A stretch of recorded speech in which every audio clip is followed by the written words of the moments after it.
विद्यार्थी मित्रांनो आणि पालकांनो, ट्रेन युअर ब्रेनचा आज आपला आहे 19वा दिवस आहे आणि याच्या आधीचे पण तुम्ही टास्क रोज करायचे आणि तुम्हाला ही सिरीज कसं वाटत आहे हे मला कमेंट्स मधून नक्की सांगायचंय।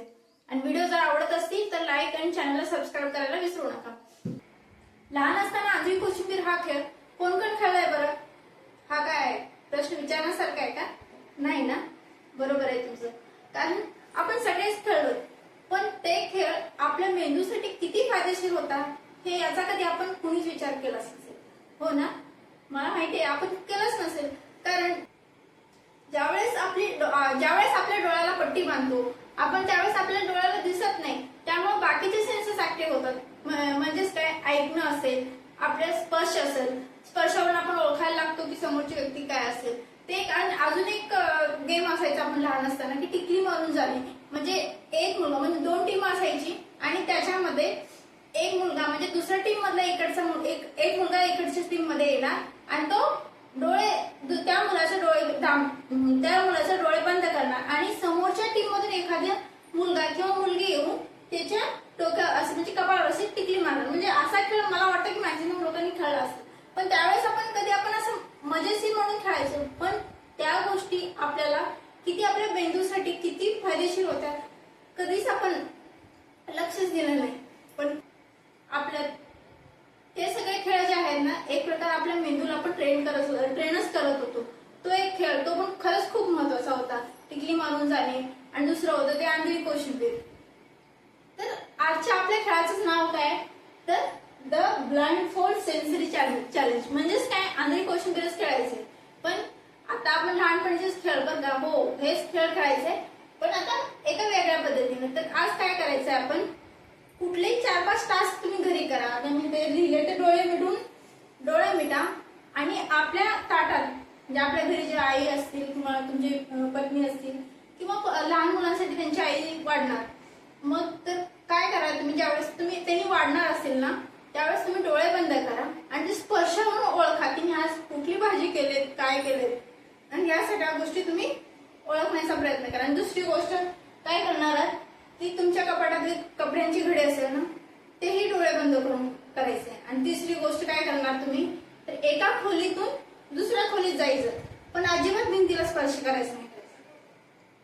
अशा प्रकारे हे तुम्ही 2-3 टास्क करा आणि अजून तुम्ही कुठले टास्क केला तेही मला कमेंट्स करून नक्की सांगा। आणि या सगळ्या गोष्टी करा बरं का, आणि मुलांना पण तुमच्या समोर या गोष्टी करा, कारण आता सुट्ट्याच असतील मुलांना आणि त्यांना खूप आनंद होईल। आणि एक प्रकारचं तुम्ही सगळे मिळून जर खेळाल ना तर त्यावेळेस कोऑर्डिनेशन पण घरात वाटतं आणि वेगळंच एक आनंदाचं वातावरण तयार होतं। त्यामुळे मुलांना घेऊन हा टास्क नक्की ट्राय करा, कारण मला तर हा खूप महत्वाचा वाटतो खेळ।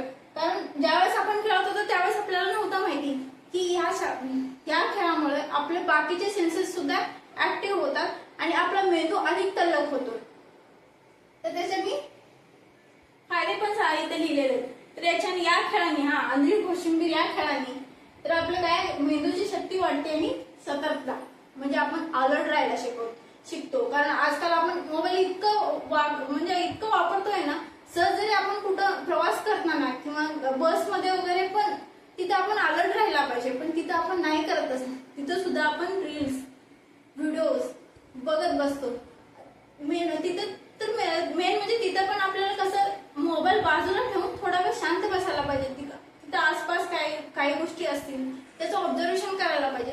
या सगळ्या आपण गोष्टी विसरूनच गेलो। सहज जरी कुठं जायचं असेल ना तरी पण आपल्या हातात मोबाईल असताना आपण काहीतरी बघत चाललो। बघा आपण म्हणजे किती त्याच्या या सगळ्या गोष्टीमध्ये इन्व्हॉल्व्ह होत चाललोय की या गोष्टी खूप छोट्या आहेत बरं का, पण जर केलात ना त्या आयुष्यात खरंच आपल्याला फरक जाणवेल। नाही, आपल्या आयुष्यातली कुठलीही सगळ्यात छोट्या गोष्टी जरी आपण करत असलो ना त्यातून आपल्याला मेंदू काही ना काही शिकायला मिळत असते। आपला मेंदू खूप खूप खूप हुशार आहे, फक्त आपल्याला त्या मेंदूला नाही का मालक होऊ न देताना त्याला आपण नोकरासारखं काम करून घ्यायला पाहिजे। आणि मुलांना आत्ताच या वयापासून या गोष्टी शिकवा तुम्ही, कारण मुलांचे अजून पॅटर्न तयार झाले नाहीत। जर आतापासून जर तुम्ही तुमच्या मुलांचा मेंदू जर तुम्ही ट्रेन केला, फक्त पॉझिटिव्ह गोष्टी त्यांच्या लाईफ मध्ये दिलात ना तर मुलं खरंच आयुष्यात खूप प्रगती करतील। आणि या गोष्टी खरंच, आणि या गोष्टी जर इम्प्लिमेंट केल्यानंतर आपल्या आयुष्यात फरक दिसणार आहे। नुसते व्हिडिओज बघून आणि ज्ञान, आता बघा सोशल मीडिया वगैरे म्हणजे एवढं आपल्याला लाईफच डिजिटल झाल्यामुळे नाही का प्रत्येक ठिकाणी आपल्याला ज्ञान मिळतं, पण त्याचा अभ्यास कधी करणार होता? हो, फक्त ज्ञान मिळून काहीच उपयोग होत नाही. तर ज्या वेळेस आपण त्याचा अभ्यास करतो ना त्यावेळेस बघा, मुलं जरी शाळेत शिकत असतील, फक्त शिकून आल्या तर फायदा होणार आहे का? घरी आल्यानंतर अभ्यास केल्यानंतर म्हणजेच काय ती गोष्ट वारंवार केल्यानंतर त्याचा फायदा होईल. त्यामुळं हे मी दिलेले तुमचे टास्क जे आहेत ना, आणि ही सिरीज तुम्ही कंप्लीट करा आणि तुमच्या आयुष्यात इम्प्लिमेंट करा बरं ही सिरीज, कारण मला स्वतःला खूप महत्वाची वाटते. त्यामुळेच मला तुम्हाला शिकवण्याच्या नादात मला स्वतःला पण या गोष्टी मला इम्प्लिमेंट आणि खूप गोष्टी मला शिकायला मिळत आहेत. त्यामुळे मी स्वतःच्या अनुभवावरून सांगते, या गोष्टी तुमच्या आयुष्यात इम्प्लिमेंट करा आणि इम्प्लिमेंट केल्याशिवाय मुलांच्या आयुष्यात पण इम्प्लिमेंट करा, त्याशिवाय तुम्हाला स्वतःला फरक कधी जाणवणार नाही. आणि पण ज्यावेळेस आपण अभ्यास कुठल्याही गोष्टीचं ज्ञान मिळवून जर अभ्यास केलात ना, तर खरंच आपल्या आयुष्यात खरी प्रगती होते. त्यामुळे हे जर व्हिडिओ आवडला असेल तर लाईक करा, आपल्या चॅनलला सबस्क्राईब करा. धन्यवाद.